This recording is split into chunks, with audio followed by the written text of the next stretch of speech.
Dragi gledatelji, dobar dan i dobrodošli u još jednu emisiju Večernji TV-a posvećenu američkim izborima. S nama je danas u studiju Cody McLean Brown, profesor sa Fakulteta političkih znanosti, Amerikanac s hrvatskom adresom. Mr. Brown, hello, welcome. Thank you, hvala. Donald Trump is the current winner of the elections. Are you surprised? Yes and no. I mean, it's a 50-50 race. So, yeah, I mean, I'm surprised, not so much that he won, but who it looks like voted for him and the margin by which he won. I mean, it looks like he'll win the popular vote. I didn't expect that, I didn't realize, based on the polls and everything else, that many Americans really like Donald Trump. Can you tell us why did it come to these quick, results? How did it come to that? Because, like I said, it's a lot of people. He expanded his voter base. He got more people to support him this time than last time, which was really surprising. And there was some part of his message, his personality, that really resonated with enough voters that they decided to vote for him, most likely because of the economy. Why didn't they vote for Kamala? What do you think? Well, on the one hand, she's, if you're dissatisfied, and I think one of the big problems is so many Americans are dissatisfied with the direction of the country, the quality of life, all sorts of things. And, if you listen to Kamala's speeches, she talks about America in this very aspirational, like, we're gonna do this together and we're gonna live up to the dream. Trump, on the other hand, is saying, no, this is all nonsense. This is all crap. This is crap and I'm gonna fix it. And I think that resonates more with people, and so they want a change. And Kamala is part of the Biden administration, and Biden was very unpopular. And also because Trump was president, right? When something happens, you generally kind of forget the bad stuff and you just remember the good times. And the past always looks nicer. And I think people were thinking back to the past like, well, before the pandemic, life was better. And that was Trump. Do you think, will it be better? No. No. No. I think Quite and simple. I think these people are going to be in for a very rude way. They're going to lose their, if Trump does what he says he will do, they're going to lose their health care. They're going to pay more taxes. The rich people won't, but they will. Elon Musk even said if he has his job, there will be a really hard period of economic turmoil.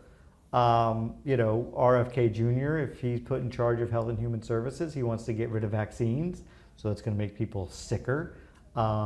Climate change is going to get worse. So no, I don't think there's anything. However, will they hold Trump accountable for that?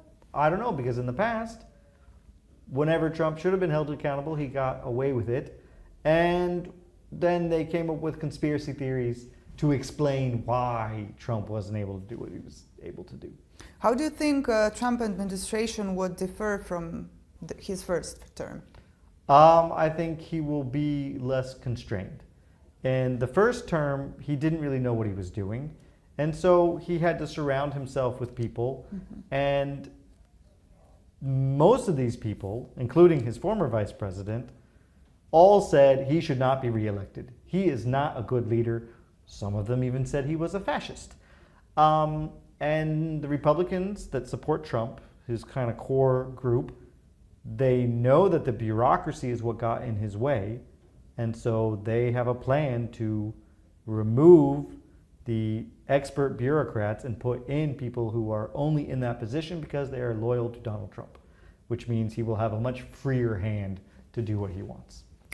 Can we expect more Americans moving to Europe, maybe, like you? Yeah, I mean, my family's already saying, hey, you got room for us? But I think that's kind of the thing is, life in the United States, so in Croatia, we've had inflation, right? And it's not easy, and it's been difficult for a lot of people.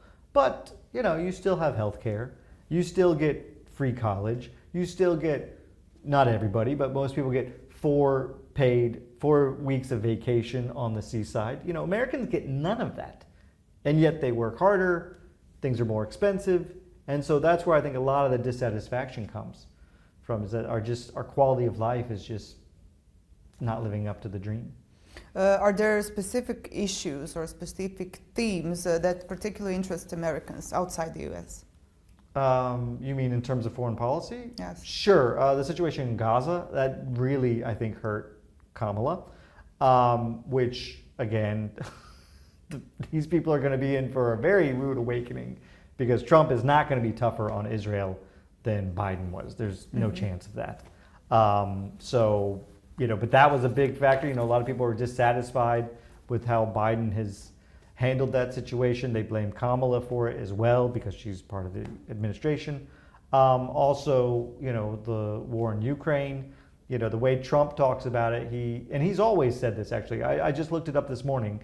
And in 1987, he put a New York Times ad out, spent $100,000 on this ad that was complaining about how the U.S. is protecting West Germany, Japan, Saudi Arabia. So he's always been doing this, and he makes it sound like we spend all this money overseas on the military and on weapons, and we should spend it at home. Now, he's not going to do that, right? When he was in office, the Pentagon budget was still $850 billion. Now it's probably going to be $900 billion. But that resonates with people. But he's announcing peace in the world, stabilization. What does that mean? That means, you know, from what he said and what I see, it means giving Putin as much as, you know, he wants. It means letting Netanyahu do what he wants. You know, yes, you can have peace when you don't fight. But maybe there are some things that are worth fighting for. And, you know, for Trump, the only thing that's worth fighting for, as far as I see it, is himself and his own interests. And he doesn't really have the state's interest at heart, or the interest of ideals, the interest of freedom, democracy. Now, of course, the U.S. is hypocritical about these things. You know, we like to say we bring freedom places, and we know we don't necessarily. But at least, you know, I mean, I don't know, maybe, sorry. It's been a tough morning. Yeah, Trump doesn't really have ideals about these things. What about the Americans? Are you in contact with them? What did they say? Are they divided? Because we hear about American culture and Americans that are divided. Yes. I mean, as an example, you know, within my bubble, my group of people, I don't have any Trump supporters. And so, yes, we're all in shock. We're all in mourning. We all feel that the America we thought we knew doesn't exist. But that just shows you how divided we are. The fact that there's no other voices coming into our bubble, and I imagine for the Trump supporter bubble, it's similar. And so there's not really much cross communication between these two groups of people. What is the atmosphere now in the U.S.? Do you have any? Devastation and despair for my people, you know, for my bubble. For others, I think they're elated and really happy. So, you know, I don't understand, you know, but look, this is the whole thing. It's hard for us in my bubble, this group, the blue people, so to speak. You know, we really can't understand the appeal of Trump and how somehow this guy, you know, all the things he's done, the January 6th attack, the mishandling of the pandemic, saying, well, we have more cases because we test more. We should just test less. You know, inject bleach and stick a light bulb down your throat. Like, these were things he said, you know, on top of taking classified documents and putting them in the bathroom of Mar-a-Lago. You know, all that. I mean, it just goes on and on and on. And yet somehow, a majority of Americans look past that and see a guy and they say, oh, that's the guy for me. We can't understand that. I don't understand that. How might the Trump's win affect U.S. global standing? Well, I think there's a big So I think it will maybe in the short term, like very short term, make peace in the world, right? Because he'll allow Putin to do what he wants, and he'll let Netanyahu, truly ethnic cleanse Gaza, perhaps. But I think the big problem is that Trump is very susceptible to flattery. He's very susceptible to dictators saying nice things to him, and that's a short-term gain for him, but in the long-term gain for the national interest of the United States and maybe Europe, that's a very it's not a good thing. Also he's very kind of whimsical, so I don't know what his positions will be. I think they can fluctuate and they can change, and that creates more instability. What about the Republican Party? Will the win deepen the fractions in the Republican Party or unite them? I guess they'll unite them. I mean, I think it's now Trump's party. It's no longer the Republicans, it's the MAGA.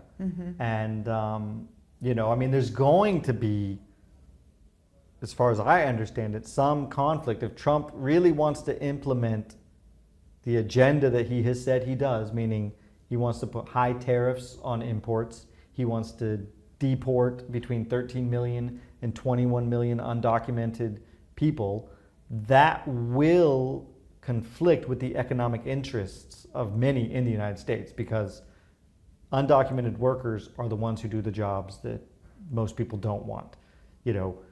Tariffs will make products much more expensive, which will slow down consumption, which will then lead to a possible recession. So if he's able to implement that or not, at some point there will be a collision between some economic interests and Trump's agenda. What about Kamala Harris? What do you expect from her, from the speech she will give? I imagine she'll concede, because unlike Trump, the Democrats accept the results of elections. I don't know. I mean, because Trump has talked about how he wants to go after his enemies. So when he's in office, will he really try to go after Democrats that were against him and Republicans that were against him? Is she going to be indicted on a made-up charge? We don't know, but this is what he has said. And that's the problem, is Trump says a lot of nonsense. He says he's a legit funny guy. Like, I think he's very humorous. I don't want him to be president, but he's funny. And I think it's hard to know when he says something that you should take that seriously and when he's saying something just to get a rise. And so will Kamala Harris end up in jail? Will he lock her up like he said he was going to do Hillary Clinton? I don't know.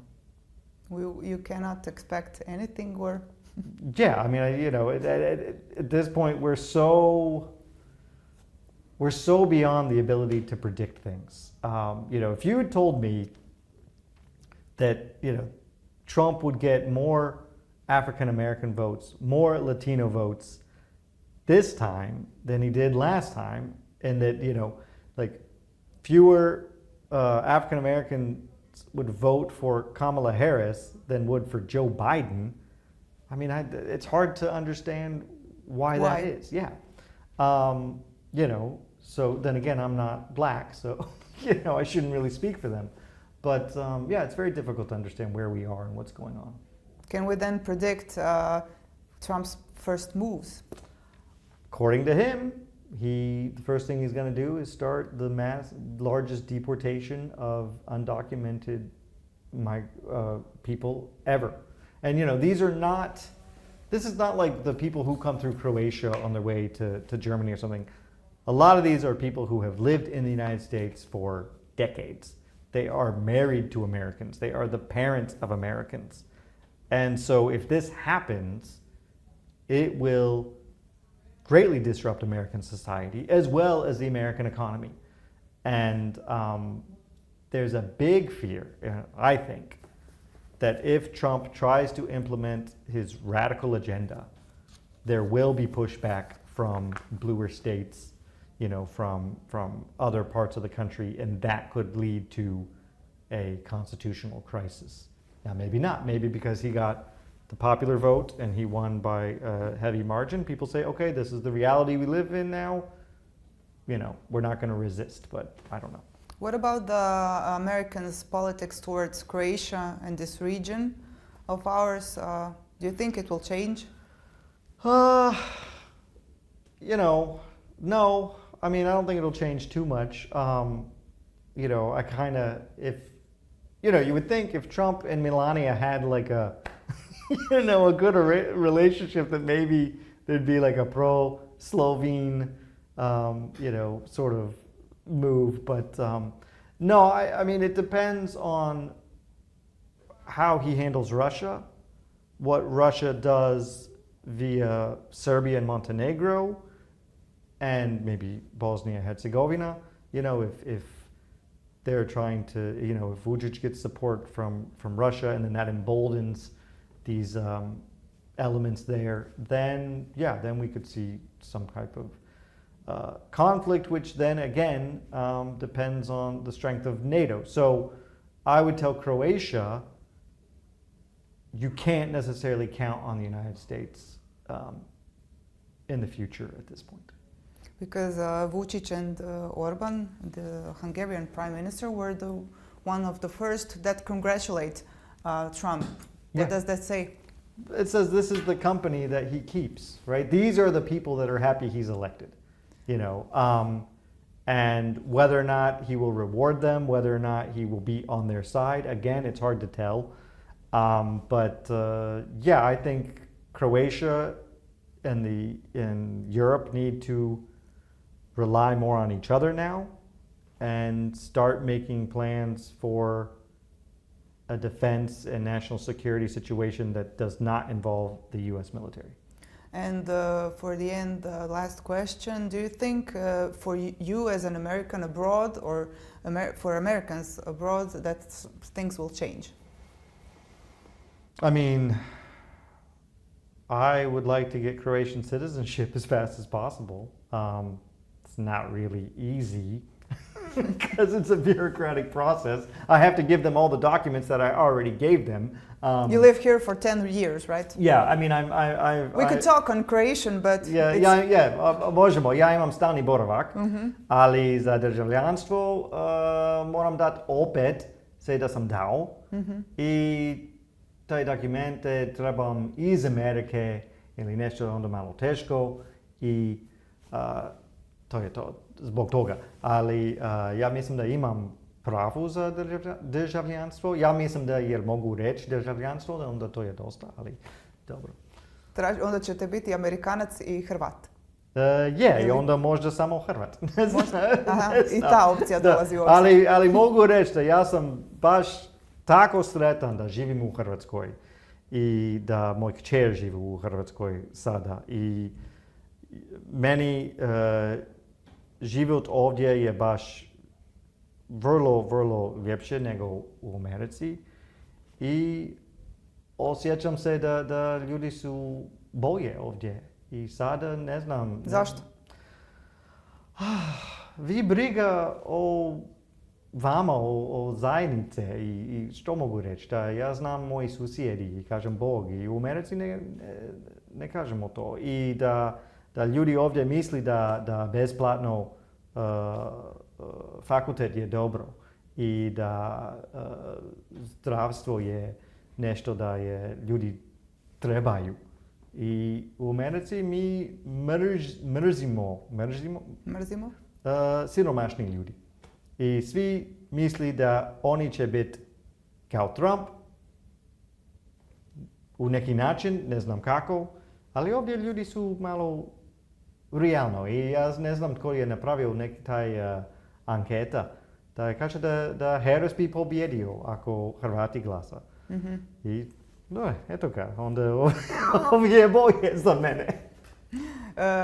Gospodine Brown, evo ovime smo stigli do kraja. Hvala vam na dolasku još jednom. Hvala. Vama, dragi gledatelji, hvala na pažnji. Pratimo američke izbore i dalje. Budite uz Večernji TV.